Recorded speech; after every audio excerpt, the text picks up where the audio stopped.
And there's intimacy on the radio, and there's naturalness on the radio that can never be replicated on TV. The marvelous resurgence of radio as a political force in this country.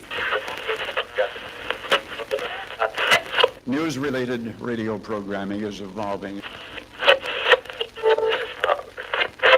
There's a huge hole in our dialogue that can be filled by the synthesis of traditional radio and the freedom that comes from a live podcast. You're about to experience Cowboy State Politics live. Here we go.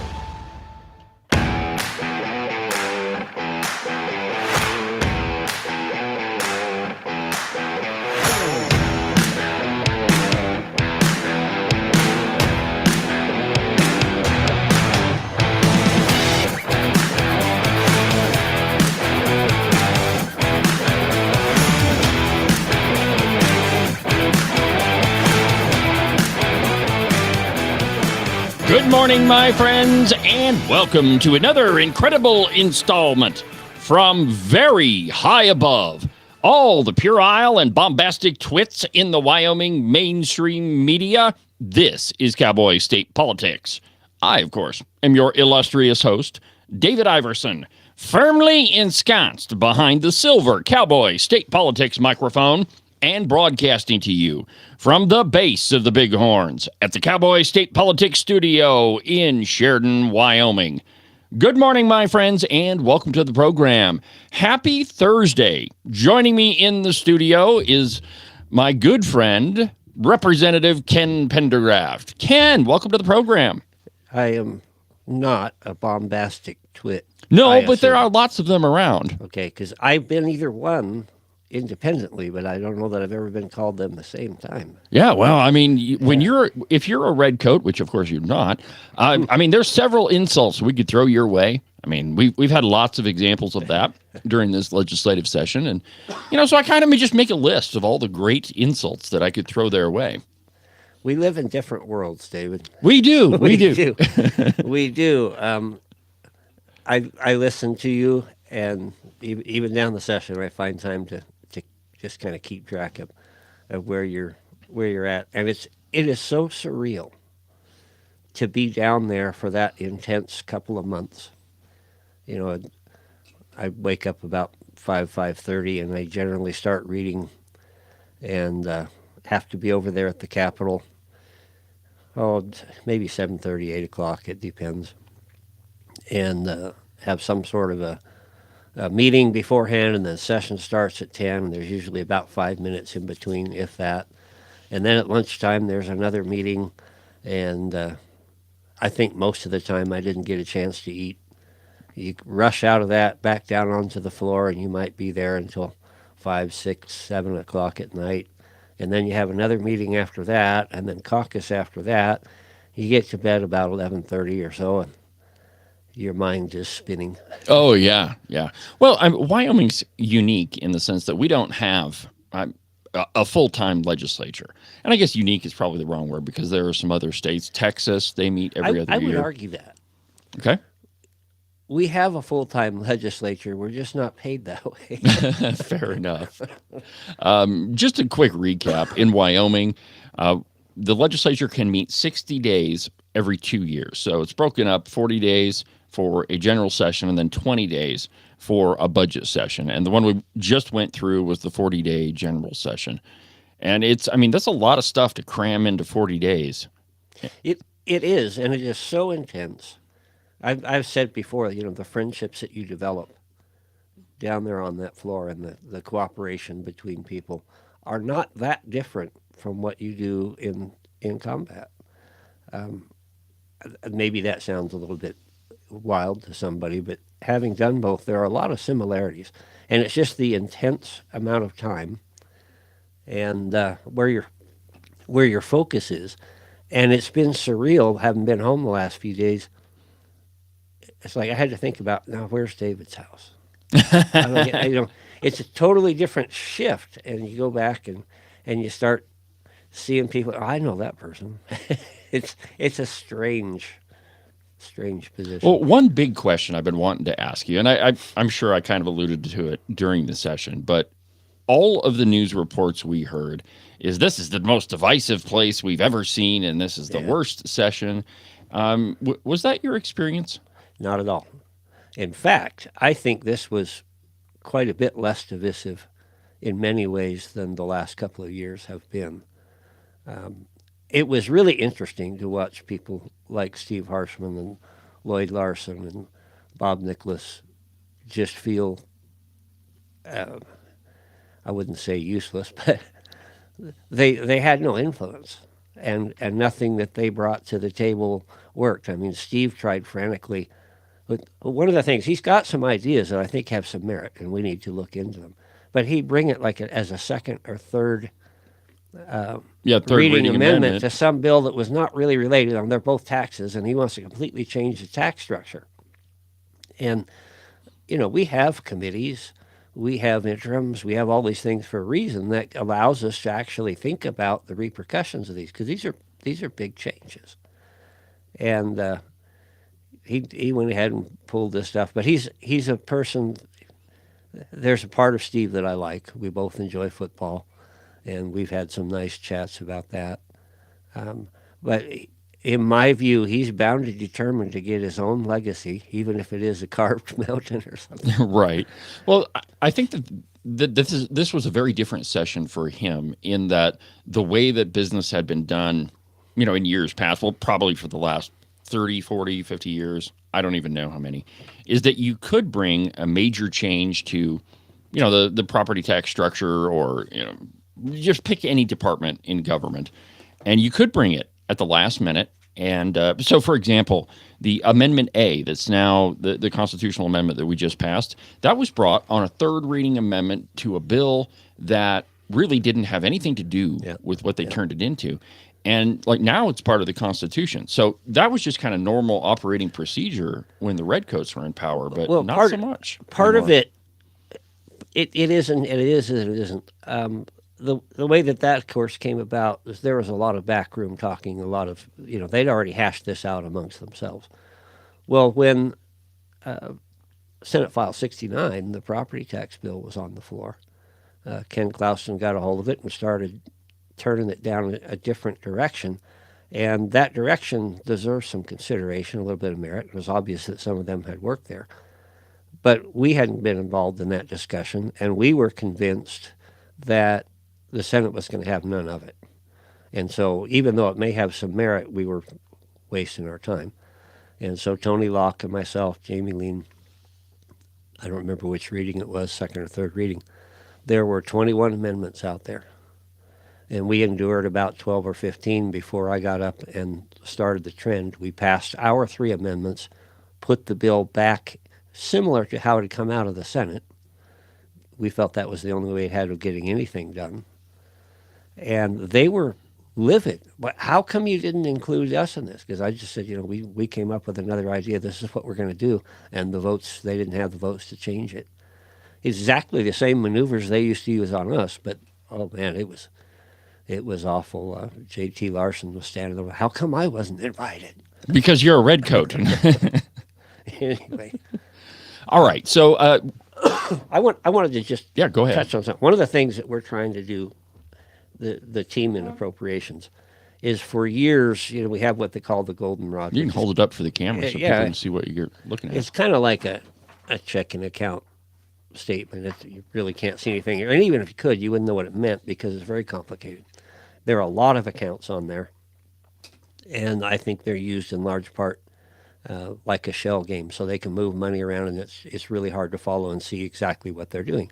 So one of the things that we're trying to do is twofold, is get rid of some of these accounts, streamline the process, and then the other one is to change the spending policy. Well, these are things specifically that Steve Harshman had a great deal of input in establishing. So to be honest, and to be kind of fair to him, I know that's hard for some people to do, but I try to be empathetic. And I think here's a guy that spent the last 20 years setting things up. This is his baby, and we're coming in, these newcomers, and in a matter of a couple of years, we're tearing it all down. And that has got to be desperate That's got to put him in a state like that. Um, I don't necessarily blame him, but I'm not going to back off because I believe I'm doing the right thing. Well, and I think the things that you're trying to tear down are the 600 coffee cans and mystery accounts that exist that really very few people know anything about. One good example, I think, was and you could probably tell me which account this was, but there was $19 million that was in this account that we really hadn't used for a couple of years and we really weren't doing anything with. But here it is, $19 million, a tremendous amount of money, just sitting in this account by itself. You might be thinking of, they call it SFPRA, School Foundation Program Reserve Account. It is still used at times, but it's kind of like a little bit of a dead end. And right now, it's got about $88 million. Oh, okay. $88.7 million sitting in there. And once you understand, Lloyd Larson describes it like an old boiler. Is once you understand all the valves and how everything works, you can manipulate it to do a lot of different things. And we're not really into manipulation. We're into transparency. So that if you're a new legislator and you're out there sitting on the floor and you're asked to vote on a particular issue, you can understand how it affects everything else. Right now, that's very, very difficult. And to be honest, there are probably only about a half dozen people in the state that actually understand how this works. And that's just wrong. Yeah. I really think, and one of my big complaints for a long time, and this is an overly simplistic view, but we ought to be able to look at a couple sheets of paper and say, all right, this is where all of our money goes. And that is not the case with the Wyoming finances. Well, not even close. I want to shift gears real quick because you got a really important piece of legislation passed, and it was the only one that you got through, and it's been signed by the governor. And I know that this is a personal piece of legislation for you, so I'll just give you the floor, and why don't you tell us about it? Okay, a little bit of background. My former son-in-law years ago molested his niece. When it came out, it ended up breaking up the marriage. And he went to jail for a while. He got out, was on probation, and was fighting for custody of his children, my daughter's children, my grandkids. And you can imagine how we felt about that. Child molestation is an awful thing. Heinous crime. It's not just that, but it's. I don't like to give anybody an excuse. It's a disease, but people who are enamored with this behavior, I'll put it that way, very seldom change. Yes. The recidivism rate is huge. Yeah, we understand that because we've been involved with this in several cases as a pastor over the years. I've been involved in a number of issues. So this was a tough one for us. We also had it in my wife's family. There was some of this stuff going on, and that's neither here nor there. But it was very, very frustrating. And at one point, he was seeking visitation for the kids, unsupervised visitation. What? Well, to be technical about it, he didn't actually get that, but the person who was supposed to be supervising was not supervising. Long story short, my daughter had to surrender her children to him, and he then did take advantage of the circumstances and molested my granddaughter. Oh, my God. And at that time, he was going through all of the motions, going through the counseling, whatnot. He passed 3 lie detector tests. All kinds of stuff went on. And he was coming to the point where he would have paid his time, he'd paid all of his dues, and he was fighting to get custody of the kids. Oh, my God. And that's how we felt about it. Well, after he did this to my granddaughter, we just decided, we've got to do something. And so I talked to the judge involved in the case and learned a little bit about how they make decisions. And there's a chunk of legislature, a chunk of the green books that give, I think there's probably 10, 11 different ideas about what is in the best interest of the child. How does a judge look at that? Says nothing about sex offense. So I went to LSO, and Brian Fuller is one of the attorneys down there. It's funny because he's one of those people I never really thought I would like, but I've grown to like and respect him, and he did a marvelous job of writing a very simple piece of legislation. But it just adds to the list that a judge considers if one of the parents is a sex offender, it's not in the best interest of the child.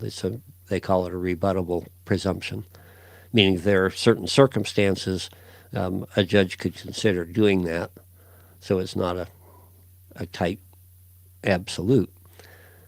But for general purposes, it's presumed that if you're a sex offender, you're not going to have unsolicited, unaccompanied visitation, or you're not going to take the kids. Well, this is one of those examples of it. You would think we would have a law against that. And I mean, you would think that the statute would say, listen, if you're a sex offender, you can't have unsupervised. A lot visits. is left to the judges. Like I said, I went to the judge after this law was written, and I showed it to her, and she said, "This is terrific." She said, "This really helps. It just gives you something. If you have a hunch and there's nothing in statute, then it's a little bit difficult to do anything about it. But with this in the statute, if I have a hunch, there's something I can hang that on, and there's something I can do about it." I also went to 2 of the Supreme Court justices because I happened to be down there among them, and I handed them the thing, and they said, "This is terrific. That's what it is." It sailed through the House committee, Judicial Committee. It did get changed slightly there by Ken Chestick. Surprise, surprise. Yeah, big shocker. Yeah, a lot of these people, I think, feel like they have to leave their mark on something. It goes over to the Senate and Senate Judiciary, and I'm thinking, these guys, because the Senate, everything we sent over there, they would not, everything that came to them, they were kind of had this attitude, it's not ready for prime time. We've got to fix it or kill it. And there was a lot of that going on. And of all things to occur, Jared Olson looked at the thing, and I'd shown it to him before and talked to him about it. And they started to kind of pick at it a little bit. And Jared basically shut him down. He said, "No, this is a good bill. We don't need to change it." And walked away. And I was grateful for that. I told him that. And it got passed, had a ceremony with the governor, and had him sign it. He gave me an extra pen so I could give one to my granddaughter. And it was pretty special because it was a horrible thing to have had happen, obviously. But to be able to say we can do something about it, or to be in a position where I could do something about it and maybe help somebody else. And lo and behold, as this thing started going through the works, I got a phone call from a gal living there in Cheyenne who was going through the same thing. And she followed it very closely. She talked to me almost every day about where's it at, how's this thing working. Her sister was an attorney, and her sister came to the bill signing and spoke at the bill signing. And it just felt like we're doing some good here. The governor, when he signed it, he said, "This is a very good piece of legislation." In fact, he knew of another case or two in the state that this would affect. So, well, you made a difference. Felt pretty good. Excellent. Well done, Ken. By the way, what ended up happening with your granddaughter's custody visitation? My daughter was awarded full custody. My former son-in-law is still in jail, and I hope he'll be there for quite a while, but he'll probably be out in a year or two. Excellent. Well, good job, Ken. When we come back, we're going to continue our conversation with Representative Ken Pendergraft. We're going to talk about, were there more national issues in the legislature? We'll do that in just a second.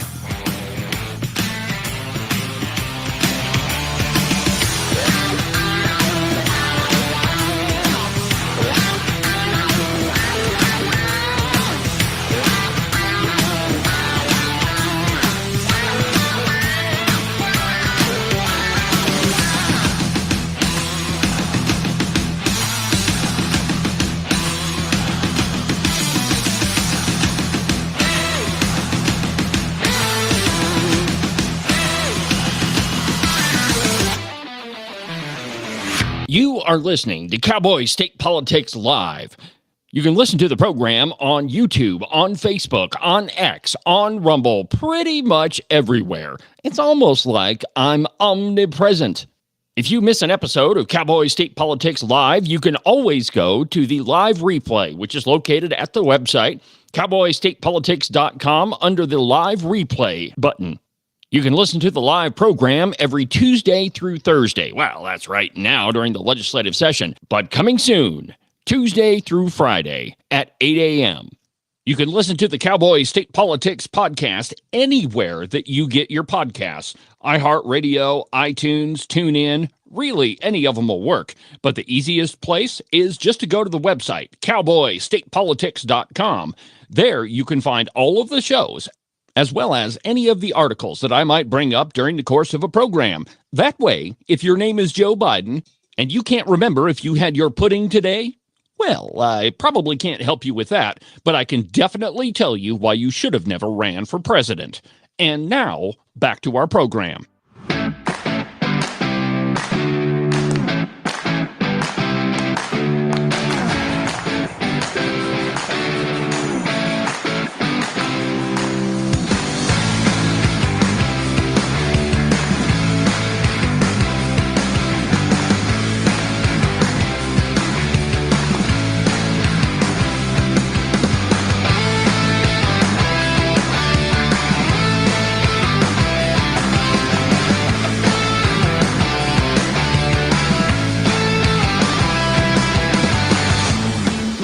From high above, all the idiots in the Wyoming mainstream media and propagandists masquerading as news, this is Cowboy State Politics. I'm your host, David Iverson, and I'm joined today by my friend, Representative Ken Pendergraft. So, Ken, a lot of the coverage we saw in the lamestream media said that, all these bills, they're just national issues. And in fact, in the Wyoming Turkey Vulture this morning, there's a piece that evidently somebody had a visit with the governor, press conference or whatever, and he said he's very disappointed that there were so many national issues that were brought up during this legislative session. I was there for the whole thing, and I didn't really see a lot of national issues that were disconnected from what people care about in the state. But tell me, did you guys set out to say, hey, we're going to cover national issues and that's it? Or how did that work? Was there a conversation there? Tell me about it. Yeah, we are, by definition, representatives.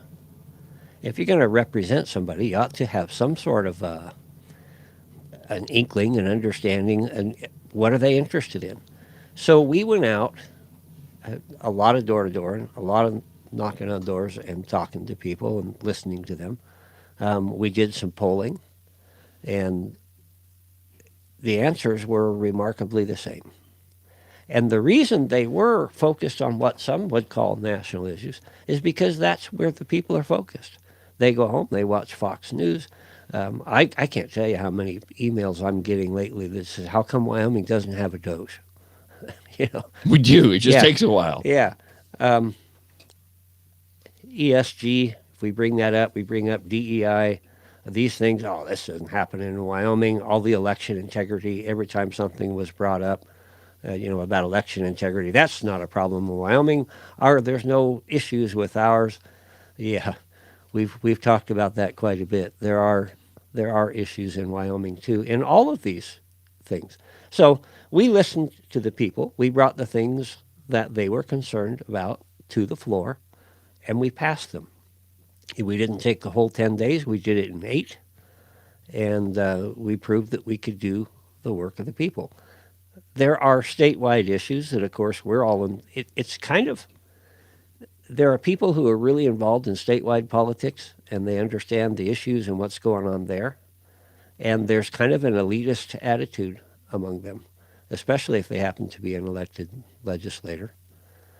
And then there are, Joe Schmo out on the street has no clue what's going on there, and I used to be one of those.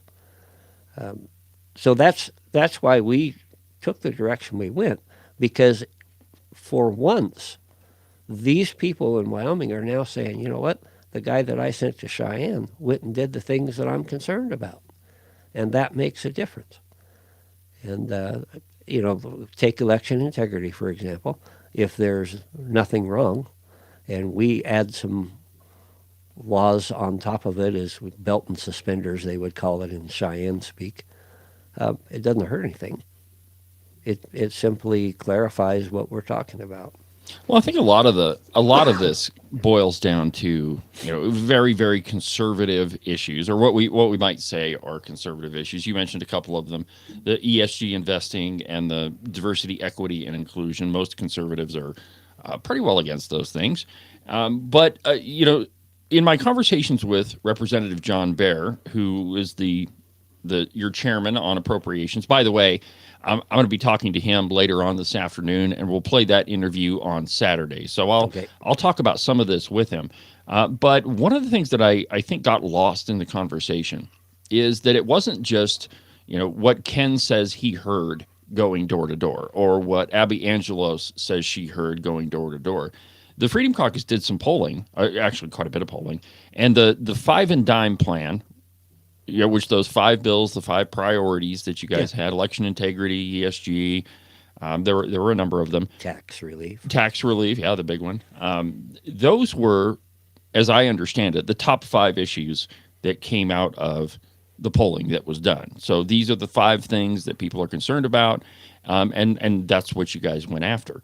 So really, and you just chime in here if you want to, but really, the House of Representatives, in my opinion, was far more responsive to Wyoming citizens than I think any legislature in definitely the recent past. You said something on a recent show, and I wanted to mention that. This is the first time in the history of Wyoming that we have had a conservative legislature. That I can find, yeah. It's never been. You go back and you look at the issues and the people and things that they did. The famous legislature from 1913, where they were so embittered between the Democrats and Republicans they wouldn't even put their pictures on the same spread. Democrat, the home that I live in, we've talked about this before. The guy that owned that, 3 of the people that owned that were prominent Democrats. John B. Kendrick's right-hand man actually had that house built. And all of these politics basically were around the elites. You had the big ranchers, you had the big oil men, and they traditionally have run Wyoming. And the local guys were out working in the mines, working in the oil patch, cowboying. They didn't really have much of a say. And this is the first time, I think, ever that basically the man on the street has had a voice. And his requests are being heard. Absolutely. I mean, I continually agree. It was a couple of years ago, I ran into our treasurer, Kurt Meyer. I think it was at a Reagan Day dinner here in Sheridan. And the ESG investing with BlackRock and all that was a hot button issue. I guess it probably still is. Yeah. But I walked up to him and I said, well, Kurt, why are you investing all of our cash with a truly evil corporation? And his response basically was, well, we're looking at it. We're going to take care of that. And I really didn't see any movement on that at all.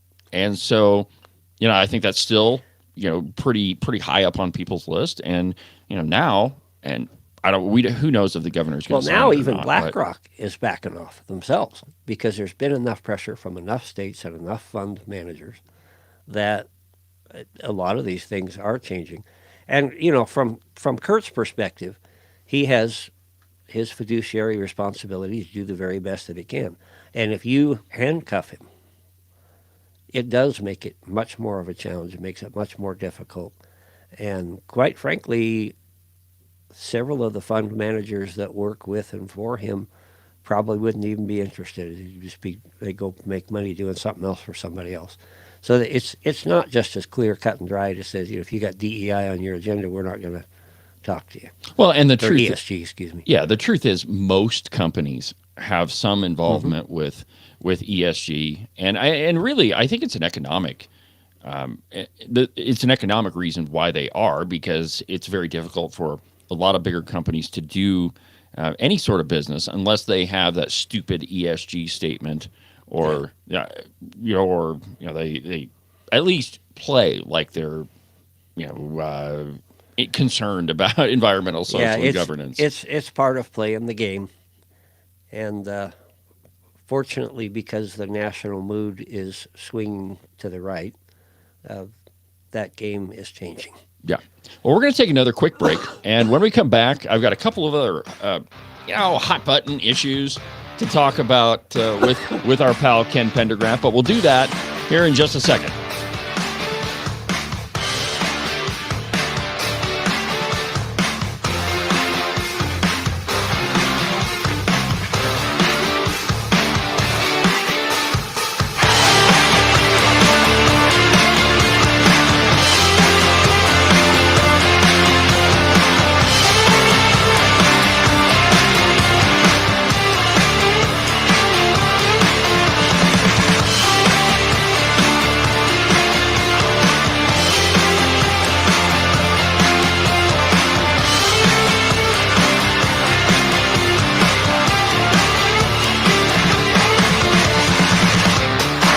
You can listen to Cowboy State Politics live every Monday through Friday at 10 a.m. on the Independence Network.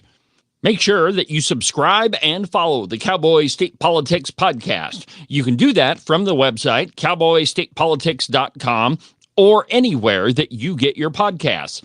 That way, you'll make sure that you won't miss a single episode of Cowboy State Politics. Concerned about the future of Wyoming, but unsure how to help? Honor Wyoming is giving you the chance to create real, lasting influence. And it's as easy as 1, 2, 3. The Honor Wyoming Bill Tracker is designed to empower Wyoming voters. We're cutting through the noise and equipping you with all the info you need to keep tabs on Wyoming lawmakers, as well as the tools to take action on the issues that matter to you most. Keeping a close eye on key legislation in Cheyenne, we've made it easy to stay informed by providing real-time bill updates and timely take action alerts. Our one-click links make it easy to email key lawmakers at the right time. All you have to do is click and your voice will be heard. Ensuring lawmakers are listening to the people they serve year-round. Protecting the Wyoming way isn't a spectator sport, and voting is only half the story. Get involved today and do your part. With the Honor Wyoming Bill Tracker, it's as easy as 1, 2, 3.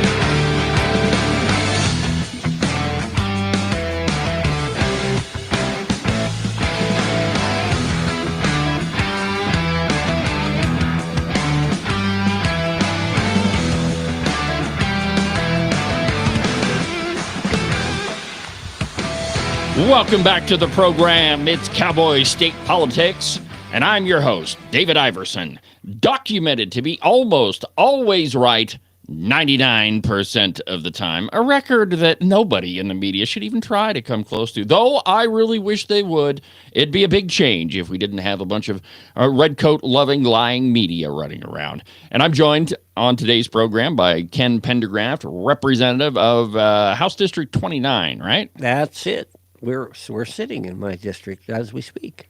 You know, one of the things I noticed during the legislative session is, and I guess if you pay attention, you have to be down there to see this, but every once in a while, there was some joking around that happened, and one of the funnier ones was, I think it was Jacob Wasserberger who was sitting on the chair, and he mispronounced Representative Marilyn Connolly's name and called her cannoli. Yep. And knowing Representative Connolly, I thought it was entirely appropriate to make fun of her. But now the second time around, Carly Provenza was in the chair, and Marilyn got up to speak, and she says, Representative Cannoli. And I mean, kind of a dig at her, but it was still funny. But that's a joke that happened throughout the session. Well, Marilyn, actually, I don't know if you were there when she did this, but she ordered Cannolis, for everybody and brought them in. And I said earlier in the discussion that you and I live in different worlds. And it's one thing to sit on the rim of the fishbowl and look down in there and watch what goes on. And certainly that's way more valuable than trying to watch the Zoom. Oh, yeah. You know, my wife sits up there as well. But being down on the floor is a whole different game. Absolutely. And because you have to work with these people, and I will say that a number of them, of people that you might be surprised, would come up to me and say, "Where are you at on this issue? You're not going to speak against it, are you?" You know, or please don't. Please just, you know, that is part of the fun. And one of the people that came to me and asked for some help was Carly. And I will tell you straight up, Carly is one of my favorite legislators. We agree on almost nothing.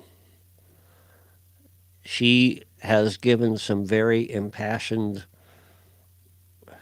talks about abortion or other things that just really irritate me. Oh, yeah. Because we have totally different worldviews. But she's honest. And she came out, I don't know if you caught this, she came out when we were talking about the lab school in Cheyenne. Oh, She yeah, said, that "You know, was my that was name is very on that emotional bill." for her. It was. And she said in front of everybody at the podium, "I made a mistake. This is wrong. I can't do this." And I appreciate that. She's a strange piece of work, but I enjoy working with her. I enjoy working against her. There are some others that I really enjoyed. Lee Filer and I had several discussions back in the back because we were back and forth, you know, debating one another. Geringer, I'd see him and, "How you doing, Gov?" Yeah, I was going to say, Governor Geringer. Yeah, how's your campaign going there, Gov? And there is an anti, even with Steve Harshman. I can do it a little bit with Lloyd Larson. Bob Nicholas, not so much, because he pretty much just sat there and sulked this year. Yeah, he wasn't very happy Yeah, about he anything. was very subdued. But it's different, and every now and then you happen to find yourself on the same side. The toughest debate I had all year was against John Baer, and he and I were talking about the Campbell County High School, and we'll just leave that at that. Well, it's true. Politics makes strange bedfellows, and you may find yourself supporting the same bill as one of the Democrats, or against a bill with one of the Democrats for entirely different reasons. Yes. And it's 199 yeah, was great one of example. those. I voted no on it simply because, and you know, when it all came together at the end, they had tacked on pre-K. That made it untenable in my book. I'm not going to go there. And as much as I like the idea of universal school, I didn't say that right. I could not vote that way, and so you had people on both sides of the spectrum. And I think that, you know, we like to look at it as a linear deal. You're left or you're right. I think it's actually more circular. Yeah, probably. And a lot of things are that way. And love and hate, for example. You know, you can't. Those are both very strong emotions, and there might be one thing that'll tip you to one side or the other, but Well, I describe it more as a pendulum. It's not linear. That was a good word that you used. But it's more of a pendulum. And let me just explain what I mean. You know, a lot of conservatives want the government, you know, as far removed from our daily lives as possible. But at least conservatives, you know, agree that you have to have some government. I mean, you have to have some taxes. I like driving on nice, smooth roads, though some of them are not as smooth as they ought to be. I think it's probably a good idea to have police and fire. And so, you know, some of those things, yeah, you got to spend tax money on. But it is possible to go too far to the right. And if you think about a pendulum, if you push it too hard one way, it ends up flipping all the way around. Well, now you just made my point. Yep. And you end up being on the wrong side of things. A good example of this are the really, really wacko libertarians. And, no government at all. And you end up having chaos. Well, we all know where chaos leads. It leads to a clampdown, which is entirely on the left. So anyway, I think it's more of a pendulum than anything. By the way, I forgot to mention that the phone line has been open this entire time. And so if you want to be part of the program, the phone number in the studio is 307-374-8989. If there's something on your mind, a question you want to ask Ken Pendergraft, or you're really ticked off at something he did, go ahead and give us a call. It's 307-374-8989. Is that the real number? Yes, that's the real number, my friend. Okay. I thought maybe you just give them a number. No, that's the one that actually works. And if you, like I say, if you got a burning question, something you want to talk to Ken or me about, go ahead and give me a call. So a couple of the news articles that are out today, and I've just got a couple of hot button issues here. From the Turkey Vulture, they're still claiming that inflation is really just high prices, and we all know that inflation is literally defined as too many dollars chasing too few of goods. So we get too much government money or it's not government money unless it's just printed, too much of our money floating out in the system, and then it drives prices up. And in Cheyenne, Ken, and you and I've talked about this before, that for the average person, when you say something like $1 million or $10 million or $50 million, that's a huge sum of money. And it is. Inconceivable, right? But when you get down to Cheyenne, and they're talking about numbers like 50 million, 100 million, 500 million. It seems to me that those numbers we thought were big and huge before you got to Cheyenne, end up being kind of inconsequential when you get down to Cheyenne. And I guess a good question for you, Ken, is I know before you went to Cheyenne, you and I would talk and say, well, this $50 million, that's a ridiculous amount of money. Well, you're dealing with budgets that are 600 million and 1 billion. And so has your view of the size of the amount, or the I don't know the right word I'm looking for, but the amount of spending changed? Yeah, let me give an illustration of that.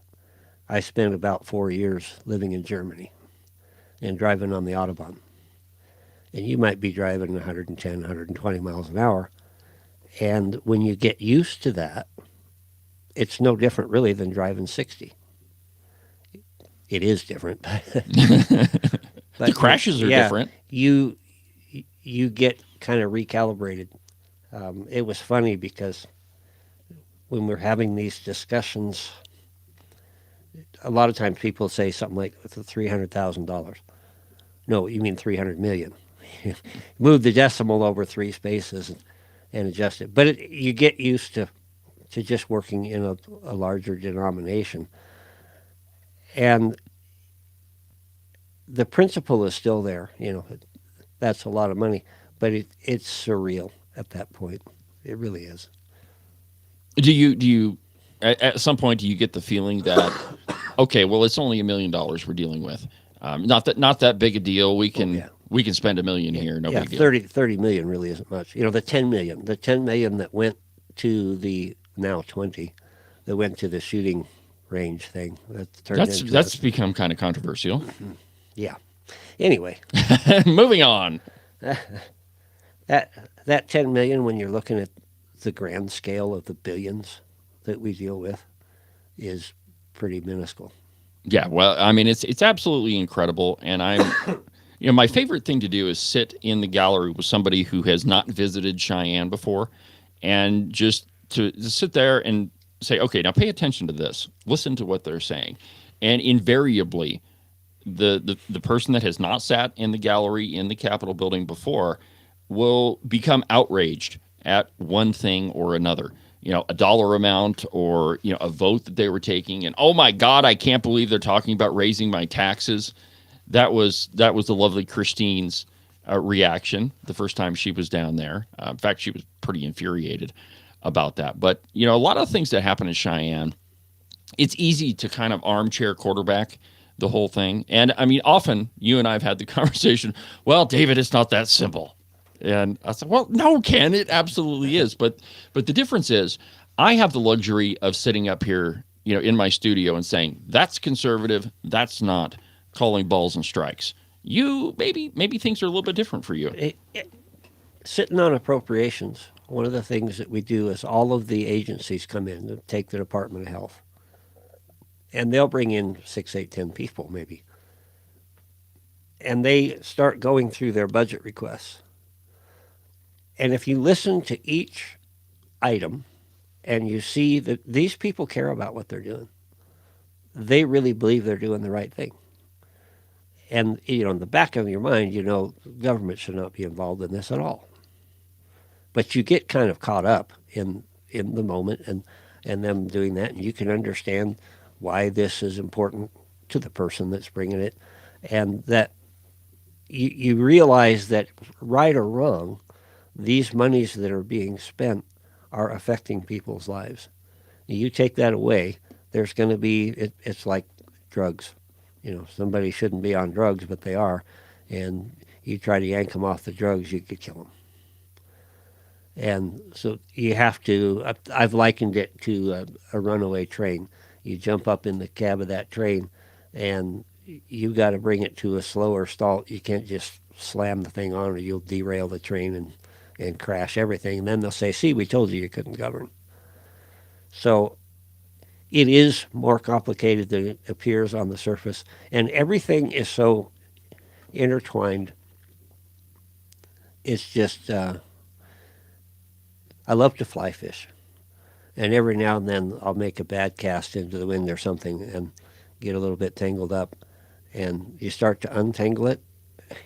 It's far more complicated. Yeah, I just than happen it was to have before. some more fly line here. I'll just pull it off the reel and put new line on. All right. Well, it's I think it is absolutely more complicated than than the casual observer realizes. But there again, though, and this will be my pushback, that some things are just right and some things are wrong. And when you look at the Constitution, or you look at the Constitution, what are the roles of government? And there are many things that the government just shouldn't be involved in. Now, the question is, and I think that you brought up a good analogy, well, sometimes you just can't slam on the brakes all of a sudden. And, perhaps one of those things was, and this one didn't pass, but I understand the argument. The reimbursement to counties with the property tax bill. Mm-hmm. A lot of conservatives would say, heck no, we spend enough money as it is. And I kind of tend to be in that group. But really, when you look at the grand scheme of things, and this is not the case, but let's just for instance, let's say a county had to cut 25% of their budget out. That's a big chunk. Mm-hmm. And, if that were a reality, that'd be a serious thing, because there's a lot of programs that you're funding, a lot of employees. In the end, it wasn't that much. It was single digits. Actual effect to most counties is somewhere around 6%. But I think of it like this. We sit up there in Cheyenne, and we make a decision that is going to deprive cities, counties, and districts of some of their income. But we're the ones that made the decision. And so to me, the respectful thing to do would be, okay, we made this decision for you. Right. It affects you, but we're going to make it affect us. So here's another perspective on that. The monies that are spent in the cities and the counties and the districts, the people that are responsible for spending that are much closer to the people. They're much more approachable. You work with them, you see them day to day. At the state level, not so much. The state also has a much broader budget to look at and find places to make that up. We cut from the governor's recommendation $235 million. That was enough to pay the backfill. And that's why we did it, is if we're going to do that.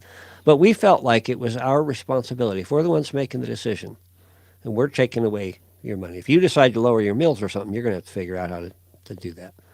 So that was part of why we fought for the backfill.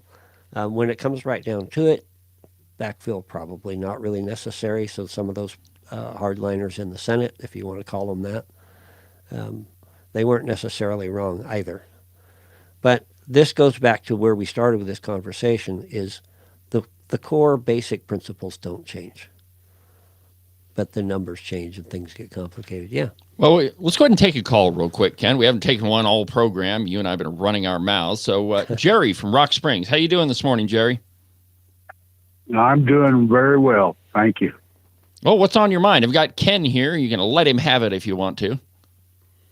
No, I think this has been a great common sense program. I'm glad to see him on there.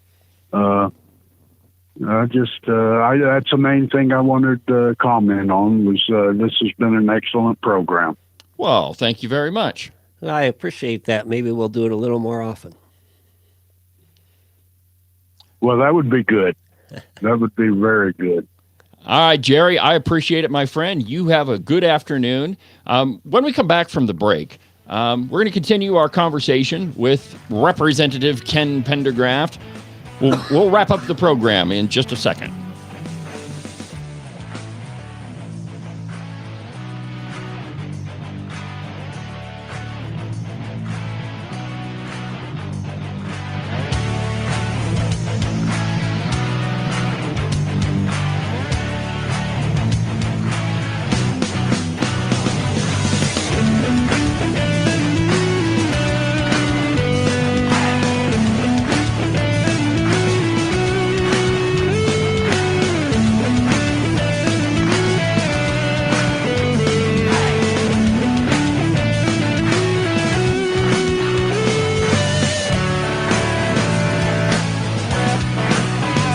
Christmas is over, and all of the fun holiday cheer has been had. And what are we all left with? Frigid Wyoming weather. Below freezing temperatures that you still have to go out in. That's right, you do have to go back to work at one point or another. And not to scare you, but think about this. Every single morning, you get to scrape the ice off of your windshield. Now, while I can't do anything with that, I can make sure that your feet stay nice and toasty warm while you're doing it. All you have to do is order a pair of socks from the Buffalo Wool Company. They are the finest socks that I've ever put on my feet. And to get you a pair of them, go to the website, thebuffalowoolco.com. Trust me, you're not going to be disappointed. Wyoming is one of the most sought-after places to live. There's a lot of people that want to move to our great state. And if you're thinking about selling your house to one of them, you need a real estate agent that you can trust. That agent is Rebecca Bextel at Compass Real Estate. She's lived in Jackson for almost 20 years and has her fingers on the pulse of the real estate market. Last year, she sold almost $25 million worth of property. So if you're thinking of buying or selling, give Rebecca a call. Her phone number is 307-699-3519. I've never felt the freedom like I do. I feel stronger every day, don't you? Well, I can show you how. A new day, a new way. Watch out, I'm only gonna get stronger. A new day, a new way. Watch out, I'm only gonna get stronger. A new day, a new way. Watch out, I'm only gonna get stronger.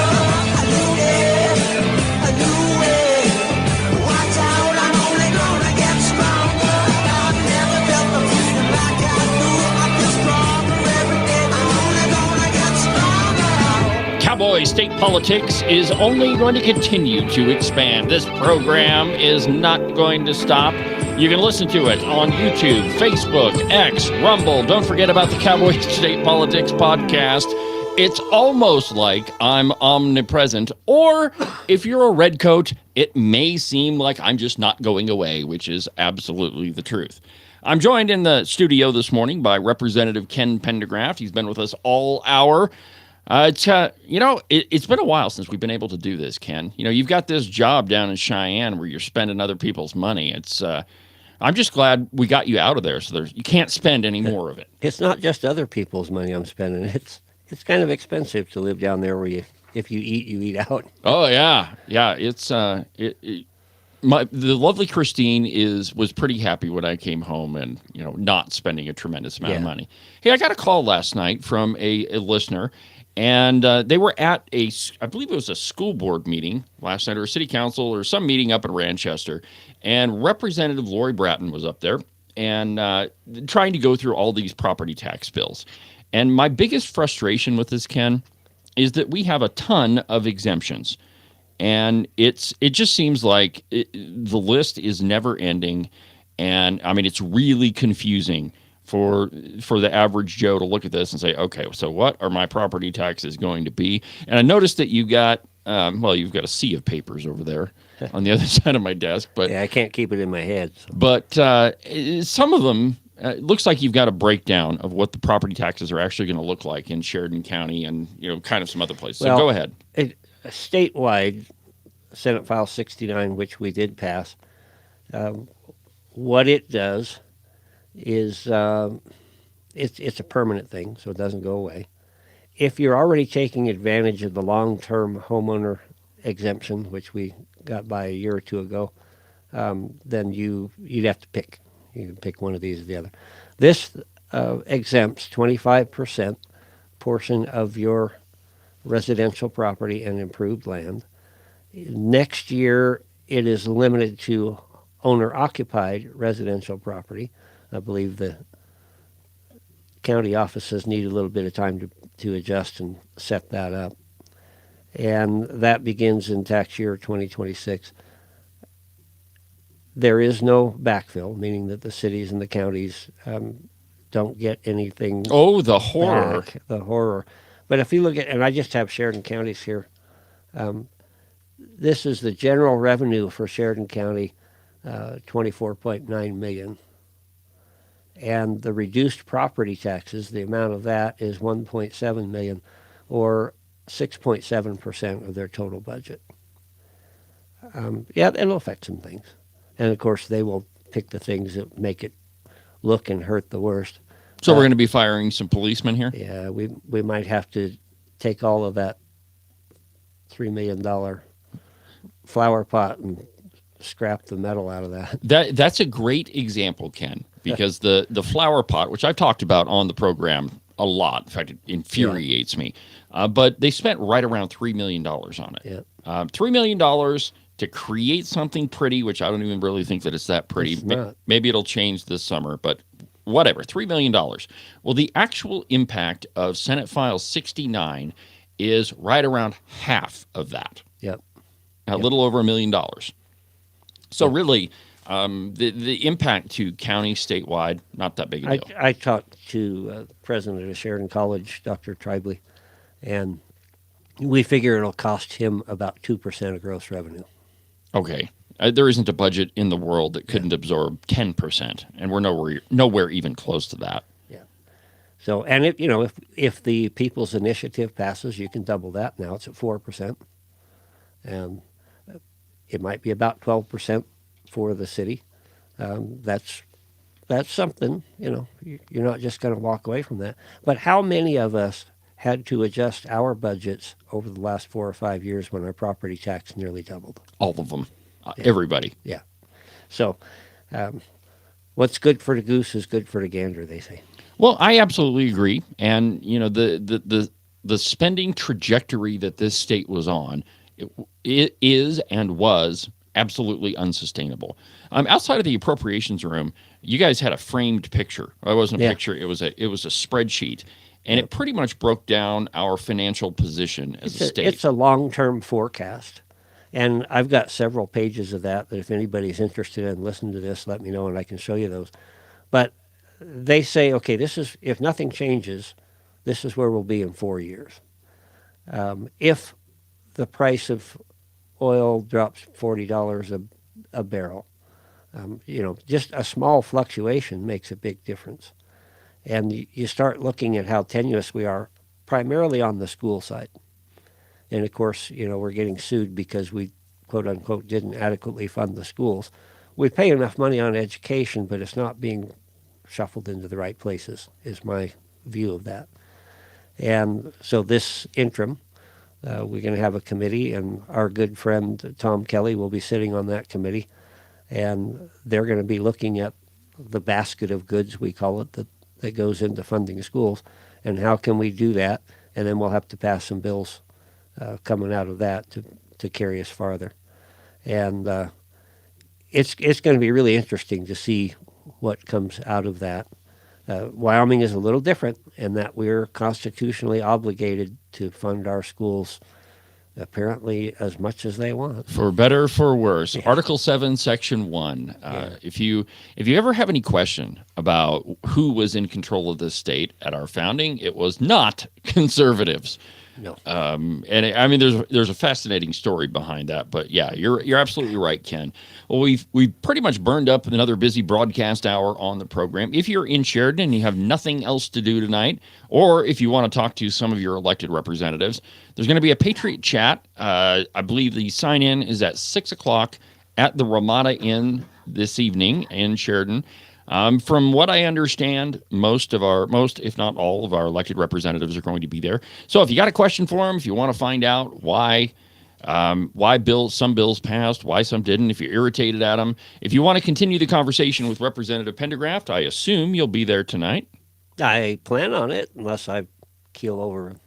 Well, let's not let that happen. Well, Ken, thank you very much for being on the program this morning, and we got to do this more often. Maybe we'll set up something where we can kind of tag team the program here in the future. That'd make it easier for you, wouldn't it? It would be. This is a heavy lift every morning. Anyway, we're at the end of the program. If you make sure that you subscribe and follow the program, you can do that from the website, cowboystatepolitics.com, or anywhere that you get your podcasts. You can always listen to the replay of the live program. Go to the website. There's a link up at the top that says live replay, and you can listen to all of the live programs from days gone by. But for now, from the base of the Bighorns at the Cowboy State Politics Studio, I'm David Iverson, and this is Cowboy State Politics.